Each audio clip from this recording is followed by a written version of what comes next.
feet. Do you know what baby feet are? It's these little socks that you wear for a day, and they're supposed to exfoliate you like you have baby feet again. It's a murder scene in my upstairs. I apparently had boobs before I came here. I'm just walking around leaving bits of DNA. If anybody's committing a crime, I have stacks of DNA all on me upstairs. Well, a gay fraternity. I expected it to be a little more gangbanging than it's been. So does everybody else. I'm just saying, every time I mention to my friends, because, you know, I hang out with just hookers and thieves. And they said, girl, what are you doing this weekend? I said, going to speak at a gay fraternity. They're like, you get ready. Because it's just going to be a constant circle jerk. Who knows what's going to happen? And so far, you've all been very dignified. And I'm a little upset about it. No, I appreciate. I mean, you're all so put together, and you're so. I mean, really. I mean, we can talk about dicks, right? The doors are closed, right? Because otherwise, I had about 5 minutes of material. Enjoy your cake. Good night. My God in heaven. I will tell you, before we got into the room, whatever's happening next door, which had me just clutching my imaginary pearls before I got in, this one woman walked through the crowd and goes, "Ooh, it's raining men tonight." And I was like, girl, it's hailing. You're not going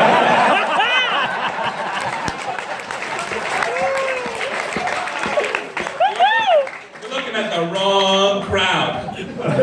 If you want us to exfoliate or maybe fix that eyeshadow, we can have you.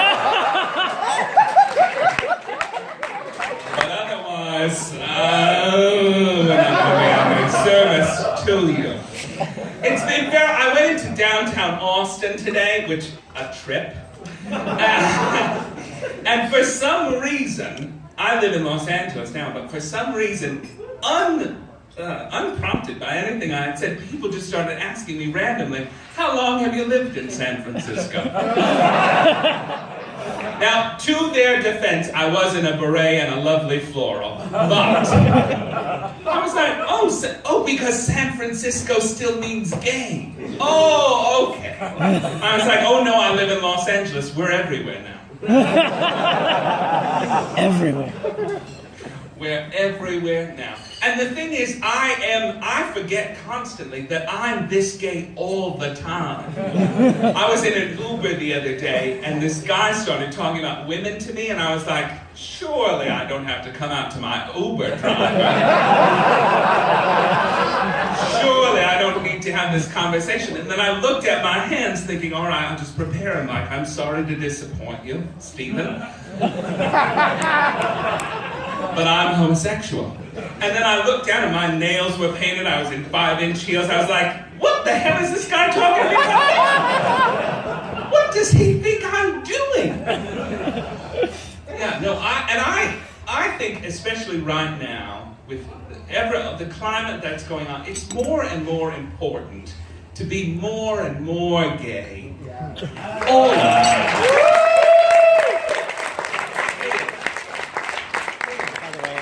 Up close of you. Didn't get the opportunities as a young gay person to ruin a Thanksgiving or a Christmas.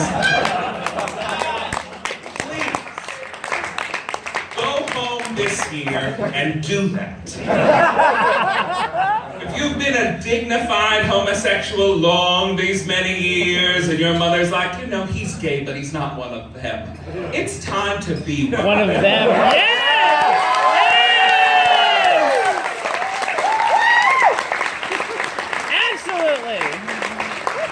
Time to look longingly at a gravy boat and said, oh, reminds me of Ted. You know? It is time to make people uncomfortable with how gay you can be at any given moment, because that is your secret power. And I use it at any given moment. Please. One of my best bits recently, and I don't know why, But I feel like anytime I go in and I'm asked to do something by a stranger or a service, you know, like you're in a store and they're like, oh, will you just hold this? I'm like, I can't, I'm gay.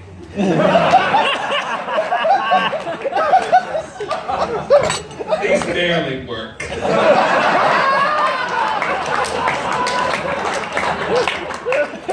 I have menus read to me, I'm like, can't see it, I'm gay.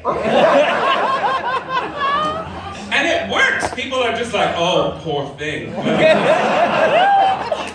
So the frittata comes with onions. I'm like, oh, that sounds terrible. But I do think it is the time. And it becomes a conversation that we have within the group more and more. Like, I live in LA, where masculinity is a syndrome. It's terrifying up there. Because everybody's petrified that they'll be typecast immediately. Like they'll only get to play a gay corpse on CSI. You know? So everybody kind of is very butch. And I have to say, I was a little worried you were all going to be very butch when I came down here. And thank God you proved me wrong.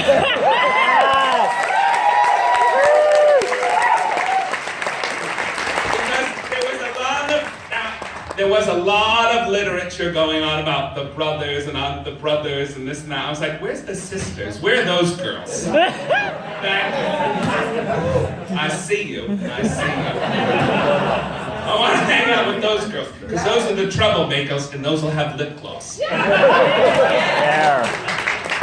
when you are in trouble, and I say this to you as a gift, all of you, when you're in trouble, your friend with lip gloss is always the friend that can get you out of that jam. Because if she is that prepared for a little dehydration, she's prepared for everything. So I was a little worried. It was but it was like brothers, and then I saw some of you and I was like, oh, thank God. Never worry. But it does become a thing, especially when you're dating in the world, that, you know, like, you get a lot of mask for mask. And I didn't say, girl, the jig is up.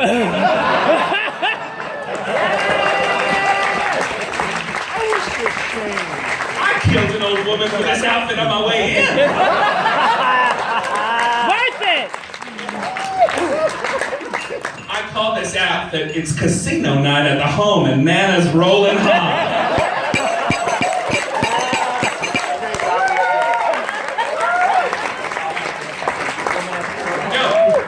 The mask thing always kind of, it doesn't rub me the wrong way because I don't allow those people to touch me.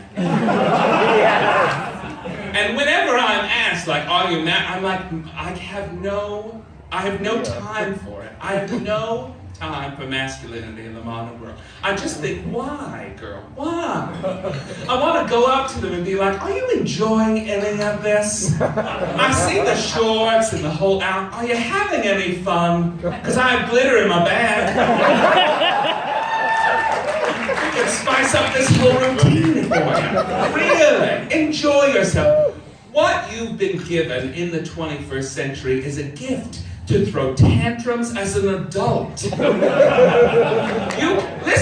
could go into a Neiman Marcus today. Start throwing around shoes. Ah!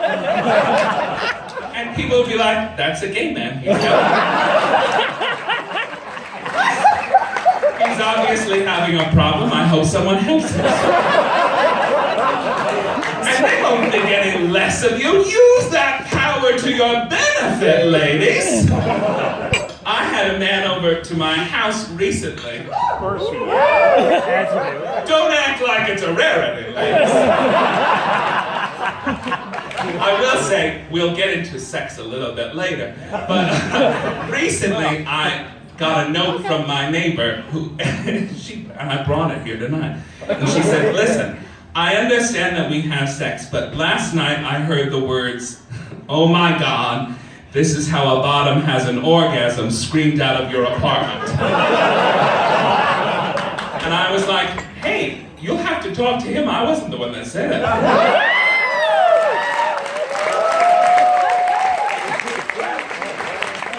He learned something new and was very excited about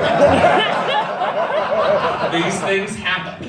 No, I have just cornered every part of my life so that I want the jig to be up. I don't want there to ever be a moment where I could be confused for a straight person. Ever in my life. And I've done everything I possibly can to make sure that never happens. Even my apartment, a young man came over to the apartment and I thought, well, I have a foyer that I know if I'm going to win or lose them immediate. Immediate. I have a lot of tchotchkes out. There's a 6-foot portrait of Elizabeth Taylor that I kiss daily before I leave. And I'm like, if he's in past the foyer, things are gonna happen. And he walked in and he was like, hesitant. And I'm like, listen, I don't have time for that. Because let me tell you, the foyer's not the worst point. I have 24 tins with Queen Elizabeth's face in it. Closet all its own. This will not bode well for you, young man. And I say young people because I'm inspired and usually in trouble with young people. Not because I don't like old people, it's just I don't like old people. It's you. No. There is a thing, and I hope it doesn't happen to those of you over 30. But there is this thing. Hold on. Relax, you all had cake, it's fine. There is this thing. I was told recently by a friend, you should stop dating juvenile delinquents. And I was like, but they're fun. So I went on a date with a man who was my own age, and God almighty. Don't talk about a tax return over dinner. Just don't. Oh my God. If you could be anything in this world, be interesting. Anything at all.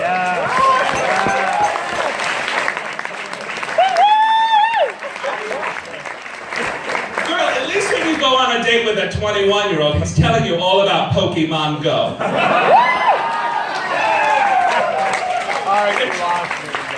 Being someone who didn't even know that was a thing and still don't think it is. Thank you. That sounds fascinating. You run around the city and capture imaginary animals? That's Grindr, right?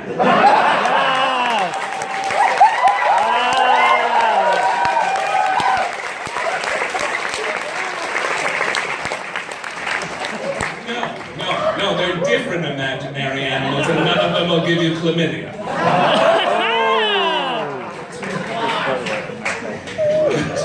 No, it is fascinating because I am currently kind of seeing these two very young men, absurdly young men, who name years that they're born, and I'm like, I remember them fondly.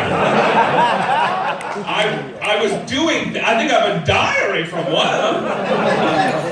And they very much want to get me into like Pokemon. Oh, it's cool. I'm like, why is it cool? Why? And not like, well, you walk around the city. I walk on my own. I don't need to look for things except like tchotchkes or furniture. But then you can meet people. You'd be surprised how many people I meet. Today, in Austin, I met an old woman because we were both, and this is true, we were both wearing something by Jacqueline Smith. And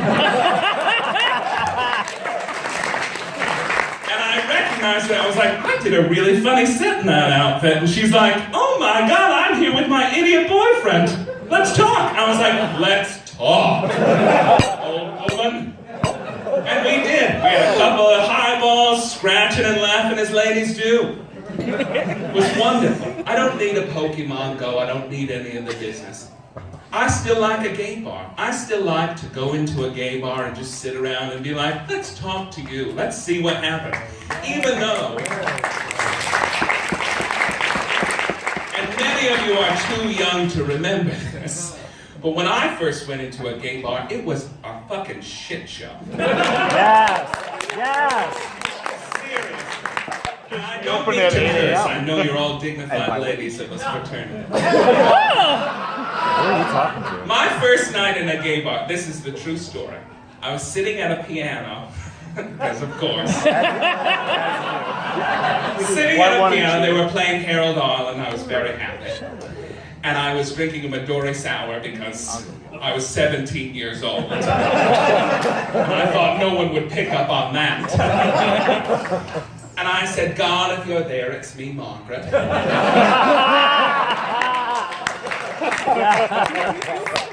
Please, please send someone to flirt with me. And this man, I swear to heaven on high, turned around and he was just a monster. He had he almost had a horn, but he had a mole right here that gave him a permanent wink. And he turned around, right on cue. And I'm nice. I'll talk to anybody. I don't mind. I'll talk all night. All right, what do? He's like, I'm a mortician. Great.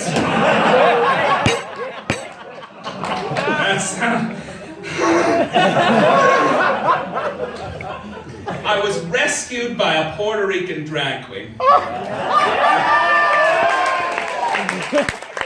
The crowd raises. Took me to her apartment in Washington Heights that was painted lime green. Now, if I had seen this apartment today, I would be like, slay bitch! But when you're 17 years old, just getting off the bus from 44, Pennsylvania, and the theme of the room is lime and mannequin parts. Run away!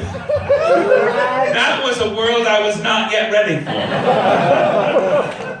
I ran out of that apartment so quick. And she was really lovely, and she saved me, even though I'm sure I was supposed to have sex with her, and I regret it to this day. Little lesson for you young people, have sex with everyone you possibly can. Yes!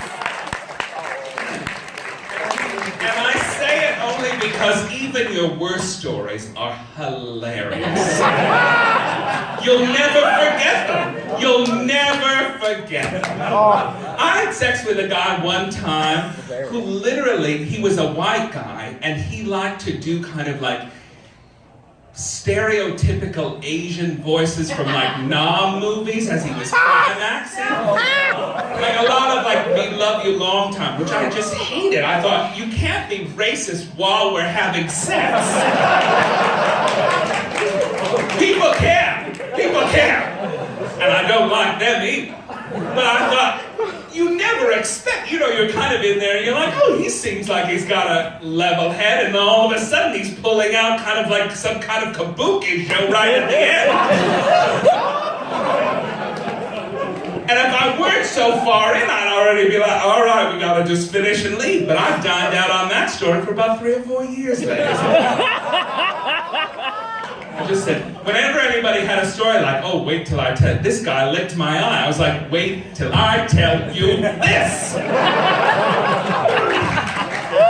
guy was doing this sargon just the end.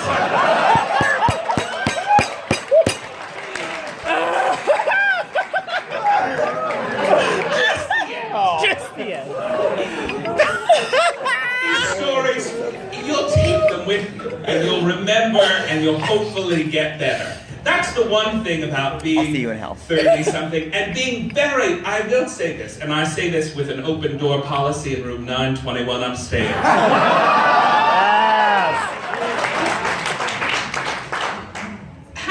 I'm 34 now, and I'm very good at it. At doing it. Sex, that's what I'm talking about. We're all like, puzzles? What are you talking about? Macrame? We're guessing macrame. No, I've learned, I've taken the cues that were given to me, and I've been like, wow, it's nice to be accomplished and be like, you know what? I'm pretty good at doing it. Because there are many people in this world who are not so good. Yeah! Please stand up so we don't go too fast. Sorry, can I admit that?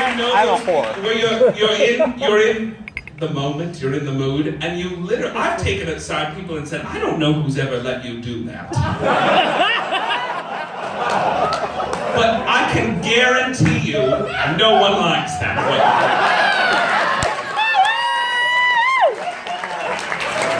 There's not a person on this earth that is into that.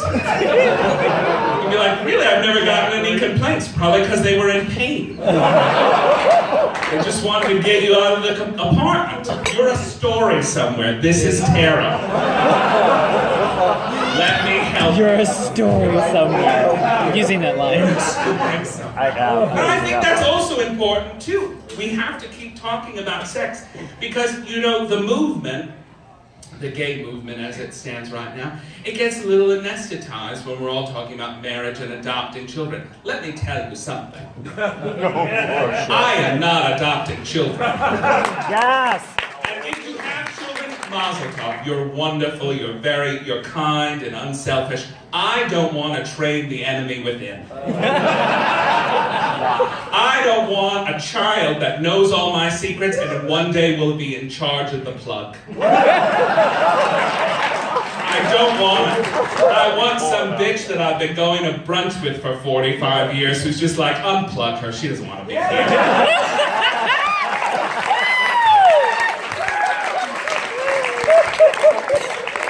I don't want the lights to go out because I didn't say I loved you one day in the 6th grade. Jesus Christ. You know what? You know. Those grudges, please. You know what I'm saying. You all have mothers, that's why you're homosexuals. Every gay pride, I send my mother a thank you card. How considerate. This is your fault. Maybe. And every year she gets a little prouder about it. It's actually, you know, when we talked about Orlando, when Orlando happened, my mother called me in a panic. And she said, what are you going to do? And I said, right now, I'm home. I'm very upset, but I'm just home. And she said, well, you're not going to go to, because it was Gay Pride that weekend in LA. And she said, are you going to go to Pride? And I said, well, yeah. And she said, oh God, it'll be so dangerous. What if something happens? And I said, listen, and I don't mean to be morbid, but I said, if something happens, please know that I went out doing the thing that I loved. Because I have loved being gay my whole life.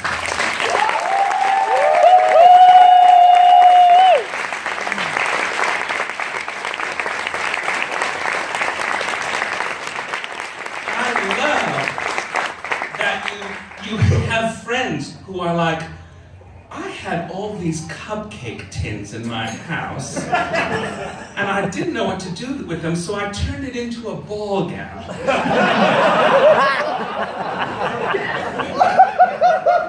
That's a look, I Queen. had a bunch of zip ties, so I went as a gay velociraptor.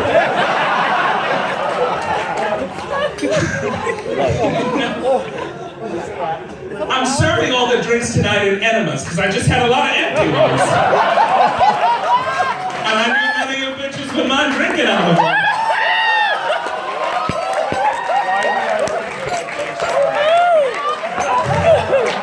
And it's true, we all sat there and played Cards Against Humanity and was like, my ties. I have loved being gay. And it really, I mean, it just fills, there's never a dull moment. Never a dull moment. Because I think, God, how could I just, what could I do today? It's always a crazy adventure. I don't need Pokemon Go. I'm doing enough on my own. I said, listen, if something were to happen, God forbid, I'm not saying I wanted to, please no. I went out happy, probably getting lube thrown at me from a flute. Yeah! She did not think that was funny. But there's a lot that isn't funny right now. I understand the fear. And when you spoke so eloquently about the fear we all have, it is an important thing to remember that for being in this room, we're very lucky people to have the support and the network of this kind of organization that does so much good work in colleges around the country is a fortunate thing in all of your lives. And there are many people who don't have that. And the fact that you're all outreaching and being part of the communities that you're in is a really noble and wonderful thing that I really want to congratulate you all for doing. But I think the thing is, because you're lucky, you have to take advantage of that every minute. You have to be out there, you have to be as gay and as fabulous as you can, because that matters to people. It matters when a little gay kid sees you in a store and goes, I want to be that. I want to have that tantrum at a Neiman Marcus. What do you know about when I go to the kids? In another 30 years. I want to do that. Because we do live in scary times. I mean, you've watched the Republican National Convention. No. Girls, there's no Republicans here, are they? Oh, thank God. Don't even raise your hand. Don't do it! Don't do it! No, I would be nice to your face. I mean, that was a goddamn... Jesus Christ. And every time you think there's not another Trump daughter or son, there's a new one, just as stupid as the last. That poor middle daughter, oh God. They wrote jokes in that script for her and I was like, don't play the jokes, girl. Don't, nobody cares. Just get off, please. Your father's Hitler, just move it along. Listen, you don't think Donald Trump's just Hitler without a better outfit. Truth. Sorry, you had cake, now some truth. It's gonna get better. I need more cake. Not that we're all on board with Hillary, God knows. But let me tell you, and you know all from experience, you can work with a woman in a pantsuit far better than you can work with your father. And